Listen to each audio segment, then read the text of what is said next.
मंडी महानगर पालिका के गैबी नगर स्थित स्कूल नंबर 22 की मुख्य अध्यापिका मोमिन शाकिरा गुलाम दस्तगीर मैडम की 32 वर्षीय अध्यापन सेवा के बाद सेवानिवृत्त हो गई है। स्कूल प्रांगण में स्कूल प्रबंधक द्वारा उनकी सेवानिवृत्ति के अवसर पर विदाई कार्यक्रम का आयोजन किया गया।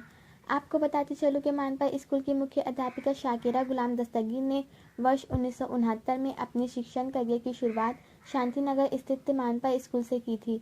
इस स्कूल में 4 साल अध्यापन सेवा के बाद महानगर पालिका के स्कूल नंबर 22 में शिक्षिका के रूप में कार्यभार संभाला। तब से वे लगातार इसी विद्यालय में शिक्षिका, स्कूल प्रभारी से लेकर मुख्य अध्यापिका के रूप में विद्यालय में अपनी सेवाएं प्रदान की। उन्हें वर्ष 2012 में मानपा स्कूल में सर्वश्रेष्ठ शिक्षिका पुरस्कार से भी नवाजा गया। उनकी विदाई कार्यक्रम की अध्यक्षता अध्यापक अब्दुल करीम सर ने की। कार्यक्रम के सुख संचालन शिक्षिका सबीका असरार अंसारी ने किया। कार्यक्रम की शुरुआत छात्रा शाह मिसबा रबीउल्ला ने कुरान के पाठ के साथ किया। अंसारी आतिफा अब्दुल रब ने हम्द प्रस्तुत की। वहीं अंसारी इल्मा महफूज अहमद ने नात प्रस्तुत किया।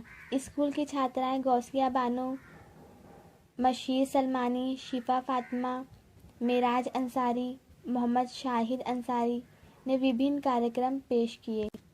पूर्व छात्राओं ने अपने विचार व्यक्त किए। इस अवसर पर 19 छात्राओं को ट्रॉफी व चॉकलेट उपहार स्वरूप भेंट दिए गए। वहीं मुख्य रूप से शिक्षिका विभाग के ओएस अनीस मोमिन, सलीम सर, अंसार सर, मुकीम काजी, साजिद पेटकर, पूर्व अध्यापिका शादाब मोमिन, शेख यास्मीन उपस्थित थे। इस कार्यक्रम को सफल बनाने में विशेष योगदान स्कूल प्रबंधन समिति के सदस्य निसार मामा, फिरोज सिद्दीकी व अन्य स्टाफ के अलावा शेख जरीना। इसके बाद मेहंदी में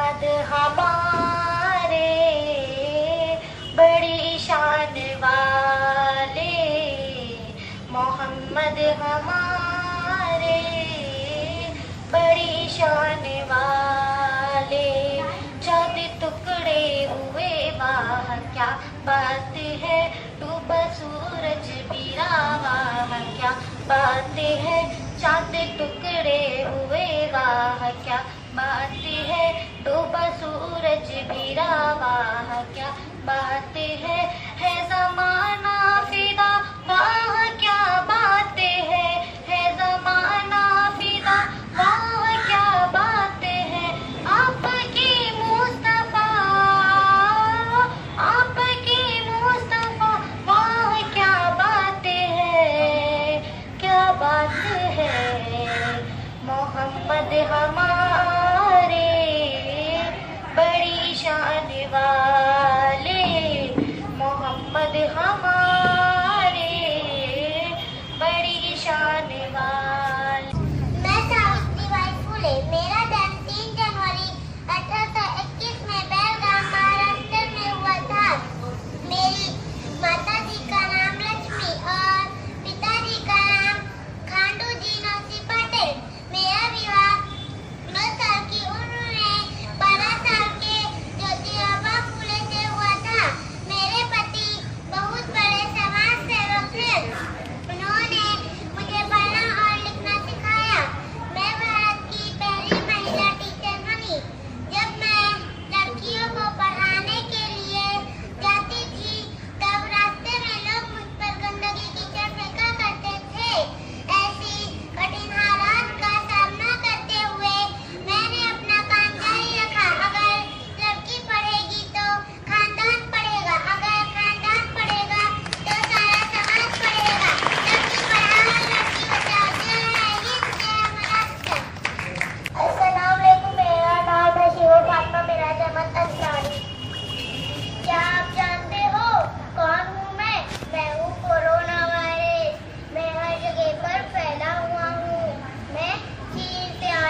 बचना है तो अपने हाथों को साबुन से बार बार धोना और अपने घरों में ही रहना, अपने नाक को मास्क से ढकना और लोगों से दूरी बनाए रखना, तभी तुम उससे लड़ सकते हो और कोरोना वायरस पर जीत पा सकते हो। Thank you. अस्सलाम वालेकुम। यहाँ पर बैठे हुए तमाम मुअज़्ज़ज़ मेहमानान, सदारे जलसा, मेरे हम पेशा असातिज़ा और प्यारे बच्चों, अस्सलाम वालेकुम। आज जो है वक्त का भी तकाजा है और दूसरा जो है जज्बात के उस लम्हे में जो है मैं बहुत ज़्यादा नहीं कुछ अपने खुद से बोल सकती, इसलिए चंद तहरीर लिख कर लाई हूँ, बस खाली उसके ज़रिए जो है मैं अपने जज्बात का इजहार करना चाहती हूँ। वही कारवां, वही रास्ते, वही ज़िंदगी, वही मरहले, मगर अपने अपने मुकाम पर कभी हम नहीं कभी तुम नहीं। आज की ये महफिल खुशी और गम दोनों का इम्तिजाज है। खुशी इस बात की है कि आज मैं अपने तालीमी सफ़र से सुबकदोश हो रही हूँ और गम इस बात का है कि अपने तदरीसी अमल का एक लंबा वक्फा अपने हम पेशा साथियों से जुदा होने का है। बहुत से खट्टे मिट्टे हालात से गुजर कर आज मैं सबको अलविदा कह रही हूँ। तुम्हारे साथ ये मौसम फरिश्तों जैसा था, तुम्हारे साथ ये मौसम फरिश्तों जैसा था, तुम्हारे बाद ये मौसम बहुत सताएगा। थमती नहीं जिंदगी कभी किसी के बिना, लेकिन ये गुजरती कभी नहीं अपनों के बिना। सालाना तदरीसी अमल में कहीं किसी की दिल आज़ारी हो तो आप सबसे माजरत खाऊं। मेरे इस अमल में इसलाह थी, असातिज़ा पर कड़ी जिम्मेदारियां होती है। इस जिम्मेदारियों को संभालने के लिए हम असातिज़ा आखिरी हद तक कोशिश करते हैं, क्योंकि उस्ताद बादशाह नहीं होता मगर बादशाह ज़रूर बनाता है। मैं दुआ गो हूँ कि रब हमारी मेहनत को कबूल फरमाए। उस्ताद का सरमाया दीनार और दिरहम नहीं होते, उनके हाथों से जो तलबा परवान चढ़कर अपनी मंजिल पर पहुँचते हैं वही तुलबा उस्ताद का सरमाया है। मैं अपनी तकरीर इस नज्म के चंद अशार पर ख़त्म कर रही हूँ जो मेरे जज्बात की तर्जुमानी करते हैं। घड़ी ये अलविदा की है, बिछड़ना लाजमी ठहरा, फ़ज़ाए दोस्तना को अब बदलना लाजमी ठहरा। हमें ऐसे बिछड़ना है कि गोया कल भी मिलना है, लगा कर हाज़िरी चुपके से निकलना लाजमी ठहरा। यही लम्हा दिलों पर बारहा पहले भी गुजरा है, मगर वक्ते जुदाई दिल मचलना लाजमी ठहरा। कहीं जज्बात में जाजिब खुदा हाफिज न कह दो, कह देना तकाजा है ये मजलिस का संभलना लाजमी ठहरा। घड़ी ये अलविदा की, बिछड़ना लाजमी ठहरा, बिछड़ना लाजमी ठहरा, बिछड़ना लाजमी ठहरा, बिछड़ना लाजमी ठहरा। अल्लाह के जनाब इज़्ज़त मेरे मौजूद दोस्त मुकीम डॉक्टर, मेरे बहुत अच्छे दोस्त सलीम अंसार, जुमला स्टाफ और हमारे यहाँ पर आई हुई और साहिब इजाज़, मैं खाने और आप लोगों के दरमियान में ज़्यादा है उन्हें नहीं चाहता। बच्ची ने कहा कि मुझे आज बोलने का मौका मिला है तो मैं बोल लेती हूँ, तो फिर ये मौका मिले ना मिले तो मुझे एक शेर याद आया कि सदाकत हो तो दिल सीने से खिंचने लगते हैं वाइस, हकीकत खुद को मनवा लेती है, मानी नहीं जाती। तो इसी मिस्र जो है हमारी मोहतरमा शाकिरा मिस ये सिलसिला ये सफ़र रहा। मैं सिर्फ एक शेर पे अपनी बात खत्म कर दूँगा कि जहाँ में अहले ईमा सूरत खुर्शी जीते हैं, यहाँ डूबे वहाँ निकले, वहाँ डूबे वहाँ निकले। बस शुक्रिया, अल्लाह ताला इनको। अपने ख्यालात का इजहार कर रही हूँ बहुत ही मुख्तसर अंदाज में, और मैं इसके लिए कुछ शेर कहना चाहती हूँ। कह रही है दर्द में डूबी फ़ज़ाए अलविदा, कह रही है दर्द में डूबी फ़ज़ाए अलविदा, चार सू छाई है अश्कों की घटाएं अलविदा। देख किस किस चाहते, देख किस चाहत से सब लब बसता है तेरे लिए, देख किस चाहत से सब लब बसता है तेरे लिए, साथ ले जाना ये अपनों की दुआएं अलविदा। आज जो आलम है यहाँ पर, जिस किस्म का गम और अंदोख चेहरों से आया है, जो फिक्र अंगेजी हमारे असातिज़ा में नज़र आ रही है और जिस हालात को हम महसूस कर रहे हैं। हर किसी को इस मंजिल पर पहुंचना है जो मुलाजमत पेशा है। उसकी उम्र भी 58 होगी जो आज 40 का है, उसकी उम्र भी 58 होगी जो आज 27 के मुकाम पर है। लेकिन ये मुकाम, इसका एहसास टेबल के इस पार आने के बाद होता है। टेबल के इस पार हर मुअल्लिम आज़ाद है। उसके अंदर सिर्फ एक फिक्र है कि वो हमारे बच्चों के ज़मील में क्या पेश कर सकते हैं। लेकिन इस पार आ जाने के बाद वो एहसास इंसान का बढ़ जाता है और वो असातिज़ा से लेकर बच्चों की तरबियत, उनकी रहनुमाई और उनके ज़रिए हासिल होने वाली ज़रूरत को बच्चों की झोलियों में डालने के लिए कोशा रहना, उनकी फ़िक्र लेना और यहाँ तक कि तमाम कामों को अंजाम देना और हुस्न सलूक के साथ उसको पूरा करना, ये फ़िक्र लाहक होती है।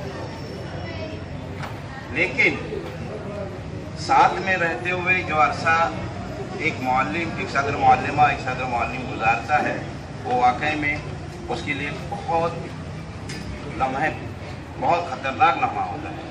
उसको वो भुला नहीं सकता, उसके जज्बात को हम पहचान नहीं सकते।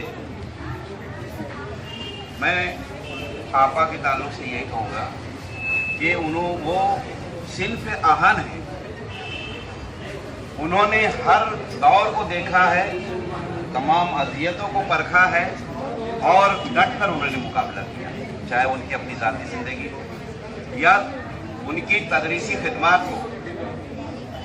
मैंने उनकी चेहरे पे परेशानी कभी नहीं देखी, न फिक्र अंगेजी देखी है, क्योंकि वो एक मंसूबाबंद तरीके से अपने काम को अंजाम देते। मैंने यही सीखा है उनसे कि हर हाल में, हर माहौल में, चाहे कितनी भी मुसीबत आ जाए, कितनी भी परेशानी तुम्हारे आंगन में रक्षा हो, आप उनका मुकाबला हंसते करते हैं। मैंने हमेशा उनको मुसीबत के सामने मुस्कुराते हुए देखा। अपनी खिदमत उन्होंने बहुत अच्छे अंदाज में और एक हमारे लिए सबक आमोज तरीके से उन्होंने अपनी मुलाजमत मुकम्मल की और आज वो सुबुकदोश हो रही है। लेकिन अपने बहुत सारे नुकोश वो हमारे साथ छोड़ जा रही हैं और हम अपनी अमली ज़िंदगी में उनकी हिदायत, उनके कामों को अंजाम दें। तल्ख लहजे से, मुशक्क़त से, शफ़क़त से बहुत सारी चीज़ें उन्होंने हमारे साथ अंजाम दी। जो काम मोहब्बत से होता उन्होंने करवा लिया। जहाँ सख्ती बरतनी थी वहाँ सख्ती भी बरती। इसका मतलब ये नहीं है कि वो हमसे नाला थी, इसका मतलब ये नहीं है कि वो हमसे उनका किसी किस्म का कोई बैर था, बल्कि उन्होंने आपकी तरबियत के लिए, हमारी तरबियत के लिए ये रास्ता अपनाया, किस काम को किस तरह अंजाम देना है, इसको मुकम्मल करने की पूरी उन्होंने कोशिश की। और ये हमारे लिए उन्होंने एक सबक छोड़ा है कि देखो, जम कर रहो, जम कर मेहनत करो। और इसके लिए उन्होंने पूरी ज़िंदगी अपने यहाँ पर सर्व की है। मैंने हर प्रोग्राम में देखा है उनको, चाहे स्कूल के काम हो, बच्चों की तरबियत के काम हो या किसी किस्म के सकाफती प्रोग्राम, वो फिक्र अंगेजी में रात भर जाग कर वो मेहनत करती थी और उन्होंने मुकम्मल किया। एक तरफ और एक लगन के साथ उन्होंने पूरे स्टाफ को लेकर चला है। सख्त सुस्त भी कहा है, अच्छी हिदायतें भी कही हैं, शगुफ्ता मिजाजी के साथ भी पेश आए हैं। लेकिन उन्होंने सिर्फ अपने फ़र्ज़ को, अपने मकसद को सामने रखा और काम किया। उन्होंने जो भी सरमाया इस स्कूल को दिया है, मैं इसके लिए उनका मशकूर हूँ और ममनून हूँ। सबसे अहम चीज़ है कि ये इस दर्जे पर पहुँचना और यहाँ तक बैठकर काम अंजाम देना, ये कोई आसान खेल नहीं है। बहुत अर्क रेज़ी के बाद इंसान इस पार आ जाता है और उस अर्क रेज़ी के साथ साथ इंसान के अंदर वो बातें पैदा हो जाती है कि किस तरह एक गुलशन की सैराबी की जाए, किस तरह इस गुलशन को खुशनुमा बनाया जाए। यही फिक्र में इंसान जो है आखिर 58 का हो ही आता है और 58 हो जाने के बाद फिर भी वो अपनी यादों को साथ में ले आता है। अभी अनीस सर से गुफ्तगू के दरमियान उन्होंने ये कहा कि अगर मेरी ज़रूरत पड़े तो मुझे बुला लेना। किसी भी काम के लिए मुझे पेश करना, इंशाल्लाह मैं अपनी खिदमत देने के लिए तैयार हूँ। तो ये जज्बा एक मौलवी में ही होता है।